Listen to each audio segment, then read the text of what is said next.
Bismillahirrahmanirrahim. Assalamualaikum warahmatullahi wabarakatuh. Ashadu an la ilaha illallah, ashadu anna Muhammad dan Rasulullah. Allahumma sholli ala Sayyidina Muhammad wa ala ali Sayyidina Muhammad. Kama sholaita ala Sayyidina Ibrahim wa ala ali Sayyidina Ibrahim. Bil alamina innaka hamidum majid.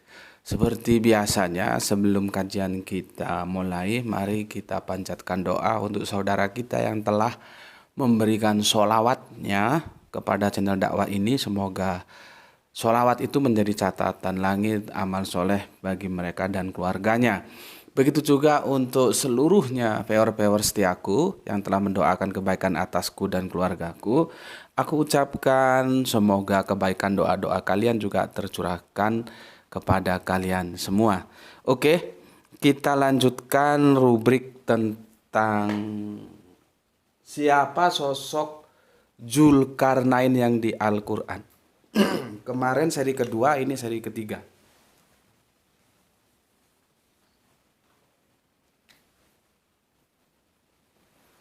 Ya, masalah nanti berhentinya di seri berapa ya kita mengalir saja lah ya.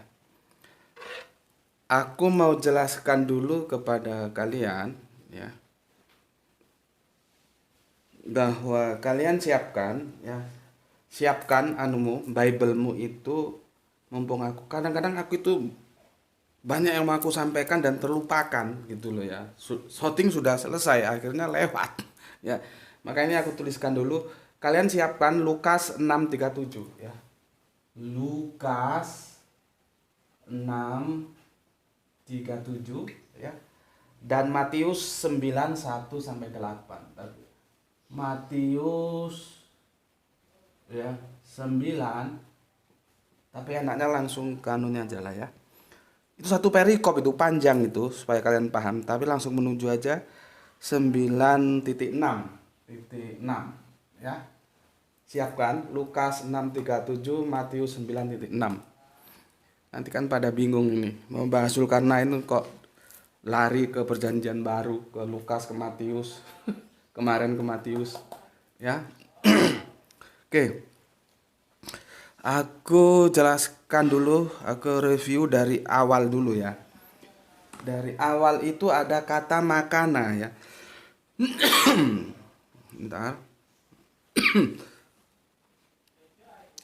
Aduh, agak batuk-batuk ini.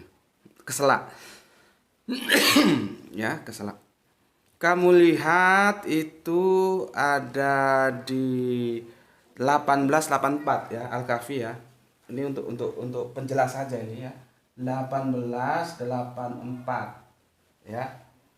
Nanti di Quran surat 125 ya. Kalau di sini makana. Kalau di sini dia makom ya. Makom ya. Ini berbicara tentang apa ya, ini supaya jelas dulu. Ini saling terkait ini, meskipun ini tidak dalam satu rumpun kata, karena ini pakai kaf, ini pakai kop ini ya. Di Quran 2:125 sama Al-Quran 18:84 ya. Kalau makana itu artinya kedudukan atau jabatan ya, seperti aku bilang tadi, diterjemahkan kekuasaan, kuasa. Jadi orangnya ini, orang dikasih kuasa ya. Dikasih kekuasaan, ini sudah kita bahas. Kalau Yesus dikasih kekuasaan, Zulkarnain pun dikasih kekuasaan. Tapi apa lantas Zulkarnain jadi Allah? Oh tidak. Apakah Yesus jadi Allah? Tidak. Karena kekuasaan yang diberikan itu adalah kekuasaan yang sesungguhnya itu milik Allah. Artinya baik Yesus maupun Zulkarnain kalau nggak diberi kekuasaan ya nggak kuasa gitu ya. Ini sudah kita bahas kemarin. Jadi makom itu kuasa ya. Kalau kedudukan atau jabatan ya, bisa juga kuasa. Artinya orang yang punya kedudukan atau punya jabatan itu kan berarti dia orang yang berkuasa. Sedangkan kalau makom di 2125 ini Kanjeng Nabi Ibrahim, ini adalah teritorialnya ya, teritorial. Artinya apa? Wilayah. Wilayah. Ini kuasa, ini wilayah yang dikuasai. Ini orangnya, ini wilayah yang dikuasai oleh orangnya. Ya, paham di situ ya? Jadi jangan keliru nanti antara makanan dan makom. Ya, ini yang sering oleh teman-teman Kristen salah pahami juga ya. Dikirain makom Nabi Ibrahim di Ka'bah, di Mekah. Karena ya, tapi ya ada yang baik, tanya dengan baik-baik. Maka kalau ada yang tanya dengan baik-baik, jawab dengan baik-baik ya. Kalau dia menyerang ya terserah kamu jawab dengan serangan ya terserah. Karena biasanya ada yang kelas-kelas coro itu dia gak ngerti apa arti makom itu. Ya dia nggak mau bertanya. Jadi dia menggunakan semua yang bisa menurut dia dijadikan amunisi untuk menyerang, dia jadikan amunisi. Nah, kerangka berpikir seperti itu memang orang yang tidak bisa diajak berpikir akademis. Jadi ya silakan saja kamu mau layani, terserah. Kamu mau abaikan ya terserah. Kalau aku sih males. Kecuali memang perlu untuk dijelaskan, itu pun supaya kalian tahu bukan ke dianya itu, bukan. Ya. Jadi makom sini bukan kuburan. Bekas telapak kakinya Kanjeng Nabi Ibrahim itu. Ya. Makom ini bukan kuburan. Ya. Kalau kuburannya Kanjeng Nabi Ibrahim itu ada di Gua Maxvela di Hebron sana. Baca itu kitab Perjanjian Lama. Ya. Al-Quran tidak pernah mengatakan kuburannya Kanjeng Nabi Ibrahim itu ada di Mekah, tidak pernah. Cuman teman-teman Kristen biasanya terjebak dengan makom dan terlalu bernafsu untuk menyerang. Dikirain makom ini kuburan ya.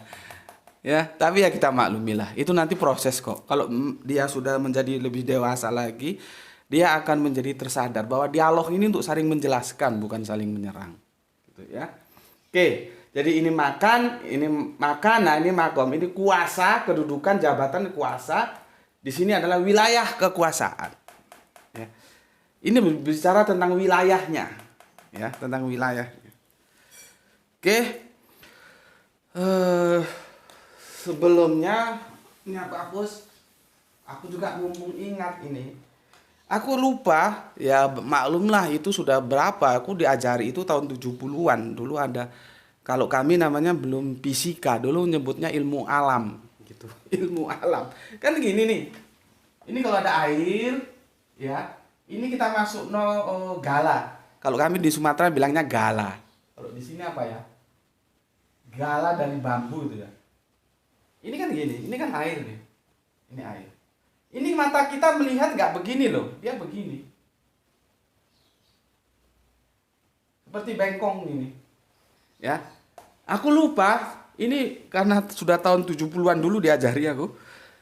Ini namanya ada istilah dalam fisika, ini namanya mata kita melihat sesuatu yang berbeda dengan faktanya. Faktanya ini kalau ini air kolam gitu ya. Terus ini gala, kayu kita masuk penglihatan kita mesti gala itu tidak lurus, dia akan membentuk sudut begini. Ya.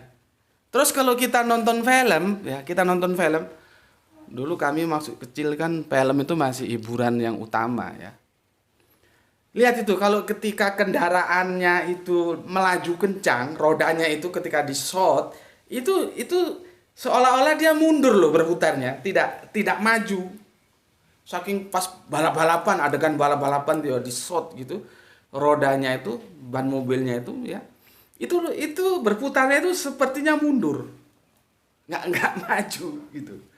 Itu namanya istilahnya kesalahan apa ya? Ada istilahnya kok dalam fisika itu. Kalau kita Indonesia kan kesalahan pandang. Kesalahan pandang kita yang tidak sesuai dengan fakta. Tapi itu bisa dipahami ya, karena ada momen yang berubah. Ada sudut pandang juga yang itu tidak mampu menangkapnya, sehingga yang kita lihat itu bukan faktanya ya. Begitu juga kemarin ketika aku menjelaskan yang terakhir kita masih sampai di ayat yang 86 ya, tentang matahari ya terbenam di laut yang berlumpur hitam. Ya, ya sama seperti itu. Seperti ini penjelasannya ya. Apakah matahari itu benar-benar terbenam di laut? Ya enggak. Apakah kayu ini bengkong? Ya enggak. Apakah roda itu berputar ke belakang? Ya enggak. Ya. Tetapi penglihatan kita seperti itu. Karena ada pengaruh antara sudut pandang mata kita berapa derajat dan kemampuan kita menembus fakta itu tidak mampu. Jadi seolah-olah itu terbalik. Yang lurus nampak bengkok, yang maju nampak mundur. Nah, begitu juga ketika kita lihat ini gampang kok. Kalau kalian main di laut itu ya, ketika senja kan mata kita akan mengatakan bahwa matahari itu terbenam di laut. Tapi apakah faktanya begitu? Ya enggak. Dan ini pun yang dibilang Al-Qur'an adalah penglihatan dari Zulkarnain. Lihat kalimatnya.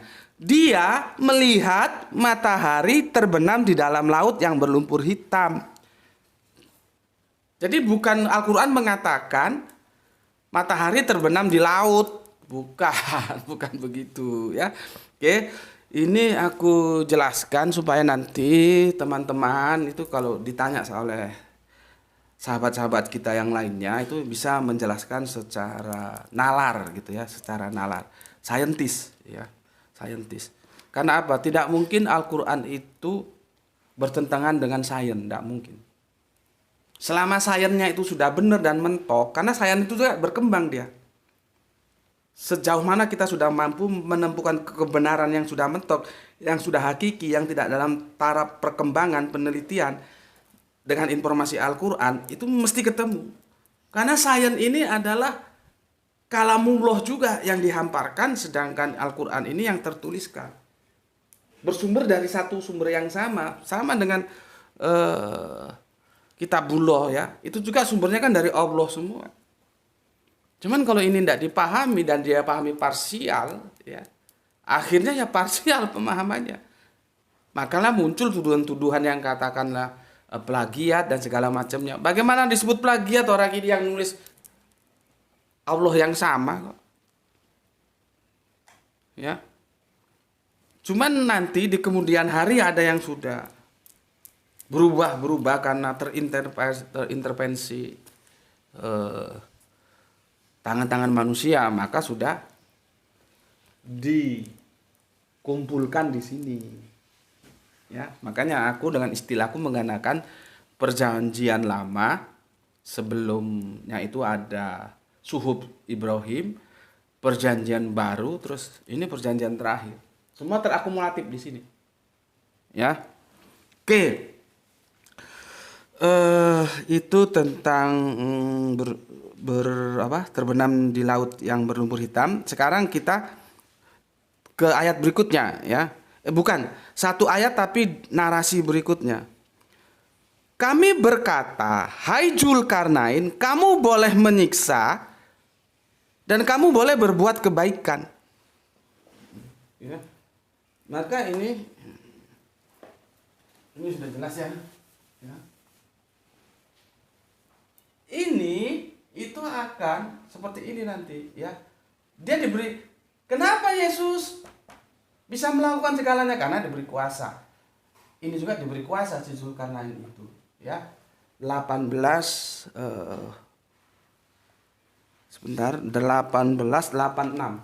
ya. Nanti 1886 ini suratnya ya. Ini ya. Ini nanti komparasinya ini. Ini ya. Lukas 6:37, Matius 96, 18:86. Karena apa? Ya. Di sini ya si Zulkarnain itu diberi dua kekuasaan. Terserah mau mana yang diambil, ya. Boleh memberikan reward, boleh memberikan punishment. Nih ya. Nih. Reward tulisannya kalau salah nggak tahu ya. Gini tarik waktu itu. Ini punishment pakai F ya. P. Punishment ya, sudahlah, yang penting kalian ngerti. Ya. Reward dan punishment. Diberi kekuasaan ini. Jadi, kenapa? Kan kalimatnya begini. Kami berkata, hai Zulkarnain, kamu boleh menyiksa atau kamu boleh berbuat baik kepada mereka.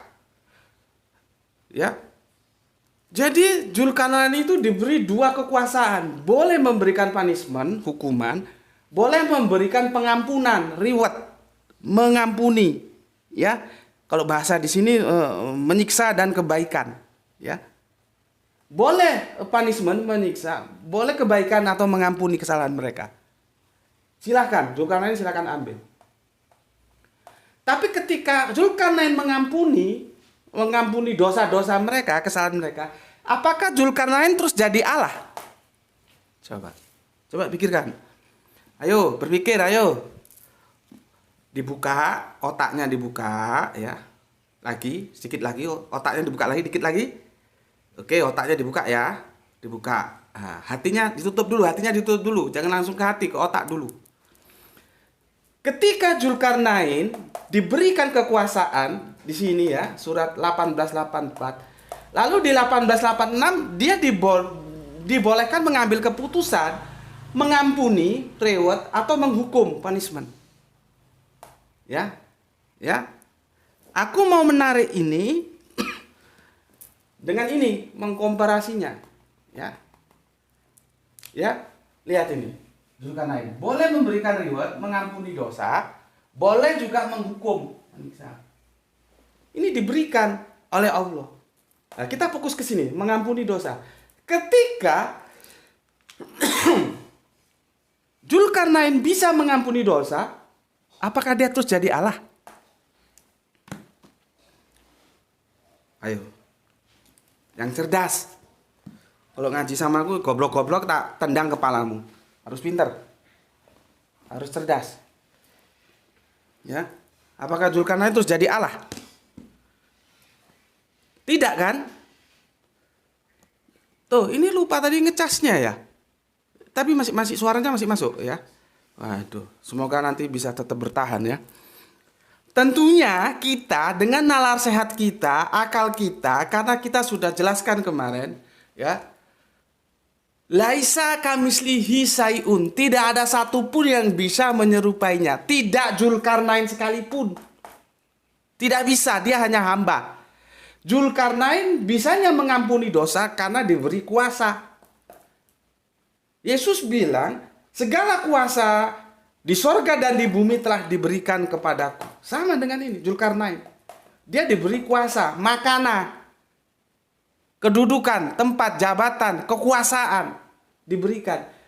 Zulkarnain disilahkan apa memilih mengampuni atau menghukum. Ya. Yang perlu aku jelaskan, apakah ketika Zulkarnain itu mengampuni dosa terus dia jadi Allah gitu? Tentunya tidak, karena dia bisa mengampuni karena diberi kuasa. Nah, sekarang otakmu ngerti kan? Masukkan dalam hati. Ya, jadi dari otak ke hati dulu. Kalau dari nggak malu otak langsung masuk ke hati itu repot. Artinya pengetahuan imannya itu tidak berdasarkan pengetahuan. Ya. Jadi maksudku begini, pengetahuan iman yang tanpa pengetahuan. Makanya iman itu harus dilandasi pengetahuan dulu, otak dulu baru hati. Nah, sekarang kamu sudah tak kasih tahu, walaupun Zulkarnain itu bisa mengampuni dosa, masukkan ke otakmu, tapi dia tetap bukan Allah. Karena otoritas mengampuni itu justru datang dari Allah yang diberikan kepadanya. Masukkan dalam hati. Nah, itu namanya cerdas. Ya. Dia tidak akan tunduk terhadap dogma. Sekarang kita buka. Kita mulai dari Lukas 6:7 aja, 6:37. Ya. Lukas 6:37.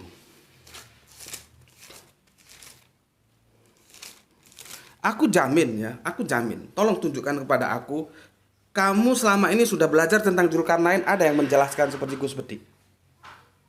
Ada, tolong tunjukkan kalau ada. Dari dulu kan menjelaskan Dzulkarnain ya muter-muter begitu-begitu aja. Tapi lain kalau Dzulkarnain itu kita bidik dari kitab, ya Al-Quran sebagai perjanjian terakhir, ya Injil sebagai perjanjian baru, ya Torah sebagai perjanjian lama, dia akan holistik. Kita akan menemukan komparasi-komparasi seperti ini. Gitu loh. Ya. Makanya aku harapkan kalian akan menjadi bertumbuh kecerdasannya setelah ngaji di sini. Nanti sampaikan kepada yang lain. Ya. Sampaikan dengan caramu sendiri. Jangan menjadi aku, jangan. Kamu itu adalah eksistensi dirimu sendiri. Kamu berhak menjadi dirimu, jangan menjadi aku. Aku biar aku. Yang perlu kamu ambil adalah pengetahuan dari sini. Kalau aku kan ya gini, blak-blakan, temperamental gitu ya. Kalau kamu ya jangan begitu. Terserah kamu. Kalau kamu cool, kalem, confident ya terserah ya. Yang penting kamu bisa menjelaskan. Oke, sekarang ke Lukas 6:37 ya. Lukas 6:37. Apa kata Lukas 6? Lukas 6, Lukas 9. Kamu buka Bibelmu ya. Lukas 6:37. 6:37 ngendiki. Nah, perikopnya jangan menghakimi. Itu satu nada dengan Matius 7, 1 sampai 5 ya. Apa yang katanya 37? Janganlah kamu menghakimi, maka kamu pun tidak akan dihakimi. Dan janganlah kamu menghukum, maka kamu pun tidak akan dihukum.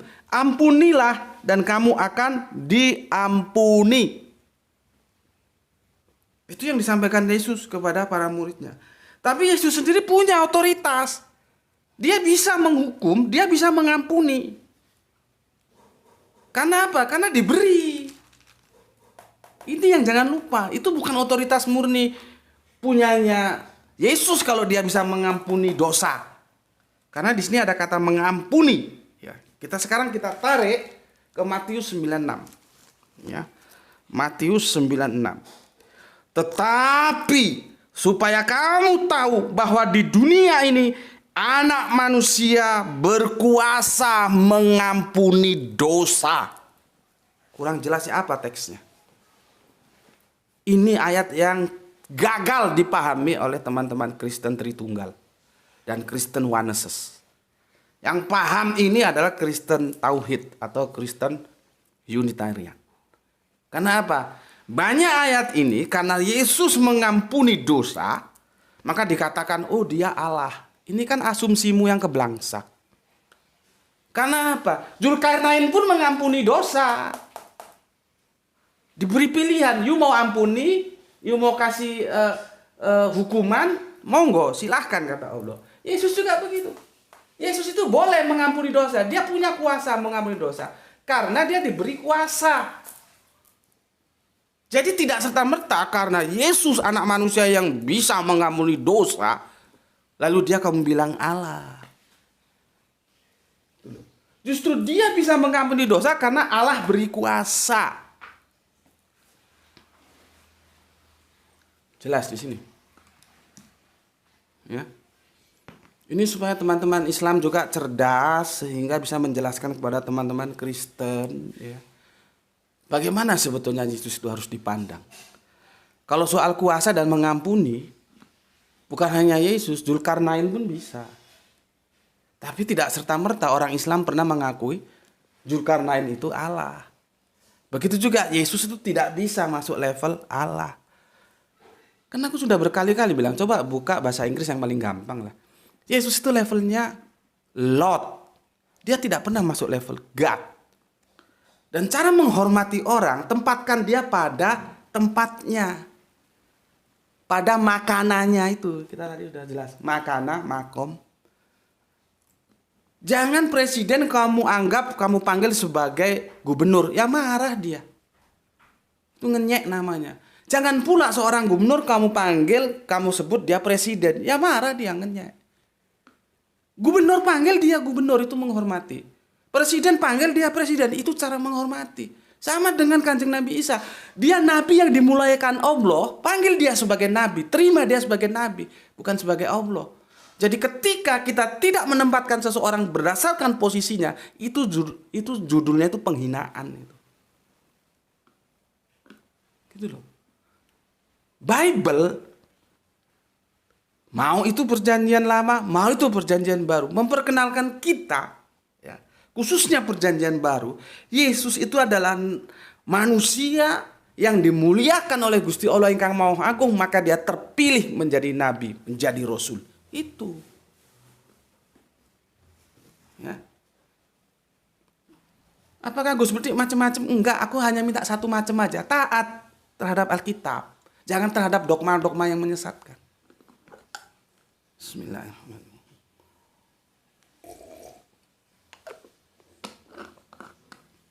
Oke. Ya. Sekarang aku beri, nggak apa-apa ya, lambat-lambat mau berapa seri kok terserah lah. Kita mengalir aja. Ya, yang jelas ini sudah aku jelaskan, ya. Nanti kamu screenshot saja ya, karena ada yang bilang, Gus tolong jangan dihapus, sulit orang papannya cuma segini, nanti kalau aku mau nulis gimana? Ini silau ini. Kalau yang di kontrakan yang lama kan agak luas, jadi papannya bisa panjang. Kalau ini lebih sempit kontrakannya, jadi ini aku hapus. Nanti kalau perlu kalian screenshot aja lah ya. Oke, ini aku hapus.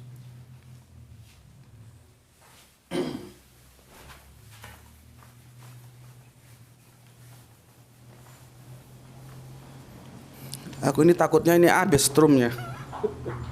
Oke, gini. Kemarin aku sudah jelaskan, ini ada hubungannya juga dan aku sudah sampaikan. Allah itu selalu berimbang ya. Kalau di Al-Qur'an itu Allah itu menciptakan segala sesuatu itu berpasang-pasangan, ada laki, ada perempuan ya. Dan segala macamnya, ada panas, ada dingin gitu ya. Ada barat, ada timur, utara, selatan gitu. Ya. Oke. Kemarin waktu kita bahas tentang ada nggak dalil pelarangan mengucapkan Natal, dan kita sudah bahas tuntas itu ya. Jadi itu ketika ada yang diharamkan, ada yang dihalalkan ya. Kemarin kan kita sudah bahas ya. Ketika memperingati hari raya di luar Islam itu diharamkan, lalu kita dikasih 2 hari raya yang itu dihalalkan. Ketika riba itu diharamkan, maka Allah memberikan jual beli atau perniagaan dihalalkan. Ya, ketika zina itu diharamkan, Allah memberikan solusi nikah itu dihalalkan. Jadi seperti berpasangan begitu ya. Ini nanti gantinya ini gantinya ini. Nah, sekarang penguasa dunia itu juga berpasangan loh. Ya. Nggak tahu ini kalian sudah pernah dengar informasi ini belum? Penguasa dunia itu, ini kelas dunia loh ini ya, belum ada tandingannya ini. Penguasa dunia ini berpasangan loh ya. Ini gini, ini gini, ini gini, ini gini, ini gini, ini gini. Ini gini, ini kafir, selalu menentang hukum Allah. Ini kafir, ini muslim, taat terhadap hukum Allah. Ingat toh kenapa aku kasih muslim? Ya, yang peor-peor baru, lihat videoku bahwa semua nabi itu muslim tapi tidak Islam. Ya, lihat di sana. Aku nggak harus jelaskan lagi, nanti balik lagi nanti. Karena ini kita berbicara sejak awal sebelum Islam, ya. Maka aku kasih nama muslim. Penguasa dunia yang kafir itu pertama Namrud. Ini kelas-kelas dunia nih, belum ada tandingannya nih. Bajingan-bajingan penentang Allah ini. Namrud itu matanya apa le? D. Namrud. Ya, ini gini. Ya, ini nomor ya. Nomor 1 Namrud. Ini di zaman Kanjeng Nabi siapa nih? Ibrahim, bapak Ibrahim, ya, berarti ini di Babylon sana. Namrud. Yang kedua, ini Fir. Ini legenda juga ini, legend ini. Fir'aun. Ya. Fir'aun itu ada mengatakan lari gitu ya, Fir'aun. Satu Namrud, dua Fir'aun. Ini raja-raja bajingan yang menentang hukum Allah ini. Belum ada yang pernah mengalahkan kedua dikdaya ini, Namrud dan Fir'aun ini. Belum ada. Ya. Lah kalau kita amati, Allah juga memberikan pasangannya sebagai tandingannya ya. Pertama, kalau saudara kita Yahudi itu menyebutnya Solomon atau Sulaiman. Solomon. Nih. Ini yang muslim-muslim ya.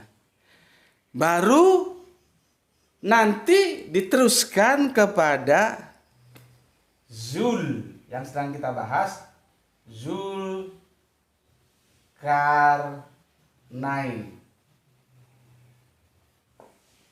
Nih, lihat itu, asik nggak?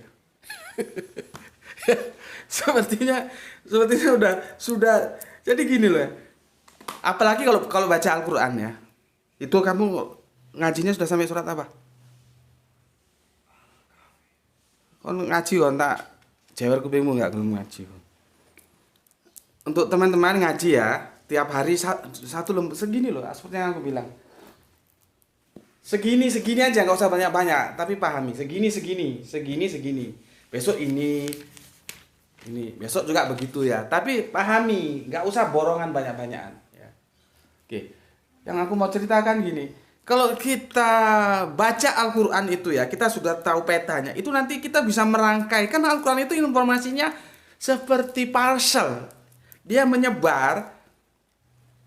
Maka kita perlu memahami secara holistik sehingga kita tahu rangkaian parcel itu menjadi indah nanti. Oh ternyata begitu ya. Sama dengan sejarah ini. Ayo. Selama ini kamu sudah ada yang menjelaskan ini belum? Ya. Monumental, penguasa-penguasa kafir dan penguasa-penguasa muslim, kalau kita kaji dari sejarah peradaban manusia, ini dikuasai oleh orang-orang ini. Ya. Yang kafir itu oleh Namrud, oleh Fir'aun, penentang hukum Allah. Yang muslim itu oleh Solomon, oleh Zulkarnain, penegak hukum Allah. Tuh. Ini raksasa ketemu raksasa ini. Ya. Cuma yang satu raksasa kafir, lalu raksasa muslim, jagoan-jagoan ini. Bukan kelas 3. Bukan kelas 3 ini. Ya. Oke. Sudah berapa lama nih? Sudah setengah jam ya. Oke lah, sampai ini lah ya. Nanti kalau ini sudah merah kasih tahu ya. Karena ini kalau merah casnya habis suaranya nggak terekam nanti. Kita lanjutkan sedapatnya lah ya. Nanti kita tutup sampai selesai, nggak tahu di seri berapa.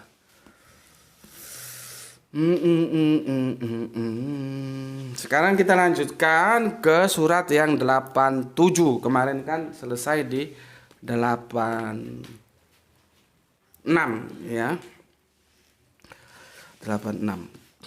Oke. Nanti mungkin aku akan berbalik ke 86 ya. Nanti tapi di ujung kajian kita, kalau sudah dia sesi tamat, nanti kita akan berbalik ke ayat 86. Sementara ini kita mengalir seperti urutannya aja dulu ya. Oke, 87. Berkata Zulkarnain, adapun orang yang aniaya, maka kami kelak akan mengazabnya. Kemudian dia kembali kepada Tuhannya, lalu Tuhannya mengazabnya dengan azab yang tiada taranya. Jadi kalau yang mokong itu istilah Jawa, bandel, tidak mau taat kepada hukum Allah, diazab sama Zulkarnain. Bayangkan, dia punya otoritas mengazab, ya. Dan itu bukan sekali, nanti di akhirat diazab lagi sama Allah. Ya, itu yang 87. Kemudian yang 88, adapun orang-orang yang beriman dan beramal soleh, maka baginya pahala yang terbaik sebagai balasan, ya, dan akan kami titahkan kepadanya yang mudah dari perintah-perintah kami, ya. Artinya dari perintah-perintah Zulkarnain, ya. Makanya di situ kata kami itu tidak selalu plural, dia bisa majestik. Di sini Zulkarnain menyebut dirinya kami dengan kata ganti kami. Itu majestik, bukan plural. Meskipun kami itu bisa juga plural, lihat konteksnya, ya. Jadi kata ganti kami itu mempunyai dua kemungkinan, bisa plural, bisa majestik. Ya. Itu sudah kita bahas lama sudah, itu biasanya pertanyaan teman-teman Kristen kan begitu. Ini Allah kok kami gitu, ya. Itu sudah kita jelaskan. Untuk player-player baru silakan ditanya sama seniornya. Itu aku lupa di video mau apa judulnya, udah banyak videonya alhamdulillah, ya. Oke. Kemudian 89, dia Zulkarnain menempuh jalan yang lain, sababah. Ya, sababah. Jadi sudah berapa sababah yang ditempuh Zulkarnain, ya? Di 85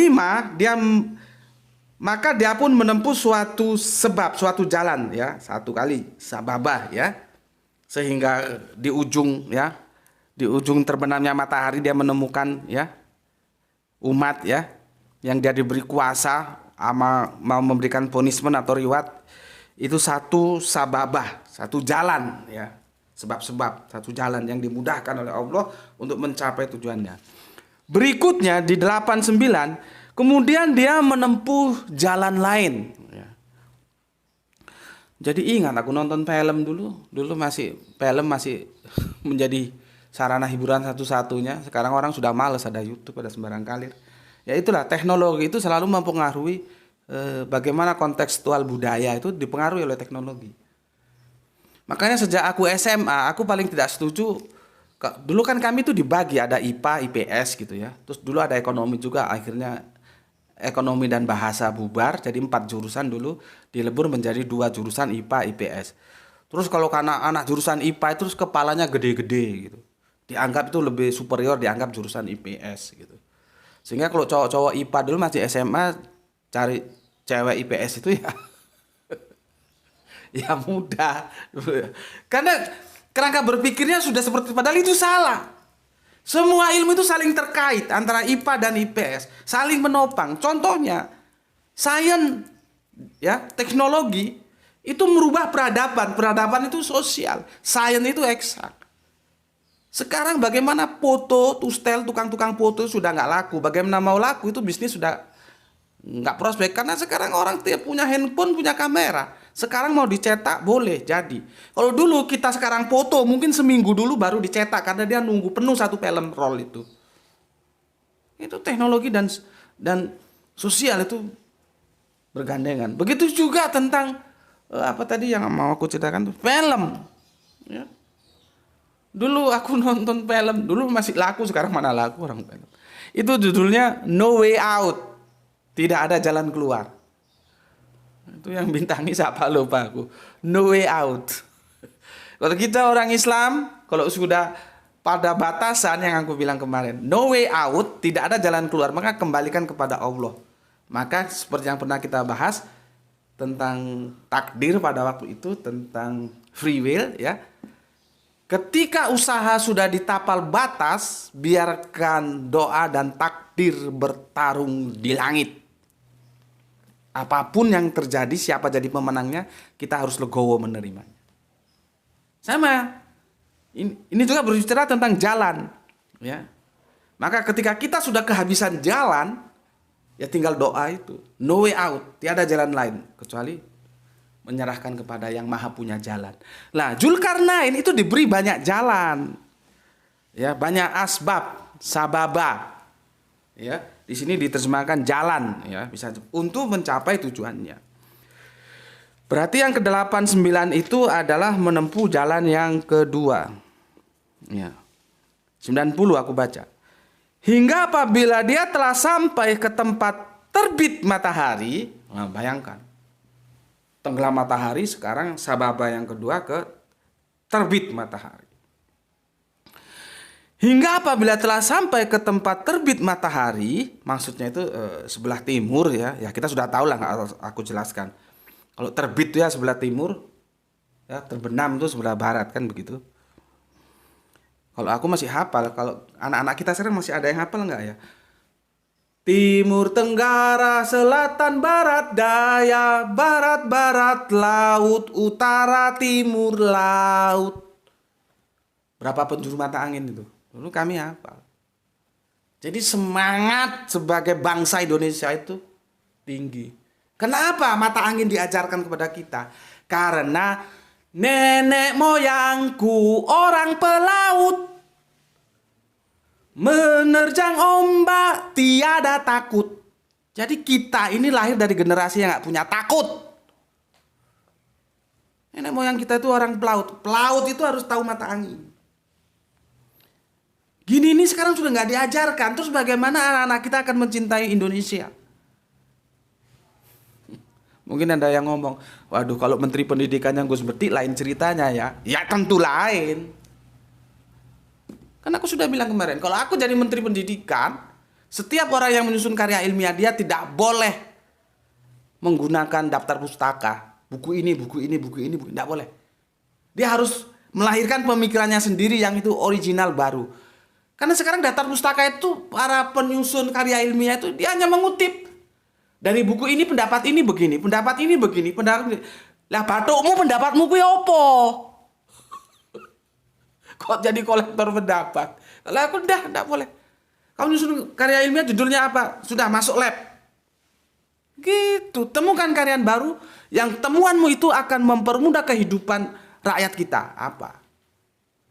Gitu jadi pemimpin tuh gitu. Seperti kalian kalau tahu Volkswagen. Volkswagen tuh bahasa Jerman tuh mobil rakyat. Itu idenya dari siapa? Dari si kumis itu. Siapa deh kulit penguasa Jerman? Hitler. Kamu pintar kalau gitu bapak seneng. Kalau bapak tanya kamu ngerti. Dari Hitler. Dia mau menciptakan mobil. Astagfirullahaladzim. Cipta itu hanya hak Allah. Dia pingin mobil yang itu bisa memenuhi kebutuhan rakyatnya. Kalau kita Volkswagen tuh mobil rakyat. Dan itu disaimbarakan oleh Hitler dan akhirnya dimenangkan oleh mobil kodok itu. Jadi kodok itu dilusi Volkswagen, mobil rakyat. Itu dulu ide zaman Hitler sudah ada. Dan itu aktual dilaksanakan oleh Hitler. Ya. Kok sampai ke sana ini? Ini sudah mulai merah. Jam berapa? 43, bismillahirrahmanirrahim. Aku selesaikan satu ayat lagi ya, nanti ayatnya besok lah. Berarti seri 3, seri 4, bismillahirrahmanirrahim.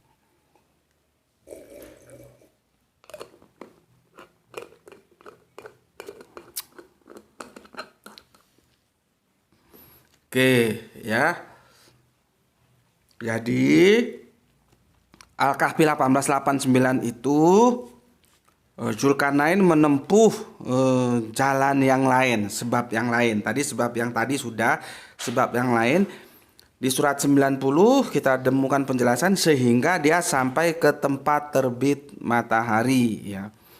Dia mendapati matahari itu menyinari segolongan umat yang kami tidak menjadikan bagi mereka sesuatu yang melindungi diri dari cahaya matahari itu. Coba kita lihat tafsiran Depak seperti apa. 890 ya. Ini ada catatan kaki ya. Ini ada catatan kaki. Ini ada tafsiran Depak, kita baca coba. 890. Menurut sebagian ahli tafsir bahwa golongan yang ditemui Zulkarnain itu adalah umat yang miskin. Ya benar juga. Umat yang miskin. Ya benar juga ini. Jadi begini, aku baca ya. Hingga apabila dia telah sampai ke tempat terbit matahari, ya tentunya sebelah timur ya dalam kurung. Dia mendapati matahari itu menyinari segolongan umat yang kami tidak menjadikan bagi mereka suatu tempat melindunginya dari cahaya matahari itu. Artinya dia tersinar oleh matahari itu, ya. Kalau Depak menerjemahkan begini, menurut sebagian ahli tafsir bahwa golongan yang ditemui Zulkarnain itu adalah umat yang miskin. Oke lah, aku setuju, ya. Cuman aku akan memberi penjelasan, ya. Aku setuju. Tadi gitu. Kalau benar ya tak bilang benar, Depak. Kalau salah ya tak bilang salah. Karena kita berbicara akademis itu benar salah. Walaupun perbedaan pendapat itu harus kita hormati, gitu, ya. Oke, ini Depak ini benar ini.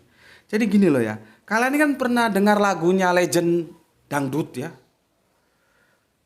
Langit sebagai atap rumahku dan bumi sebagai lantainya. Hidup, terus mana itu? Hidupku menyusuri jalan. Kalau gue salah begitu ya, aku lupa syairnya. Itu lagu tahun berapa itu? Aku masih ganteng-gantengnya mungkin ya. Sekarang gantengnya pindah ke Graito. Jadi aku musik itu sampah. Artinya apa? Semua jenis musik aku suka gitu ya. Rock, dangdut ya. Keroncong, pop ya. Lagu daerah juga aku senang. Selama aku bisa menikmati aku senang gitu ya. Jadi yang dimaksudkan dalam ayat ini itu adalah orang yang miskin yang tidak apa-apa.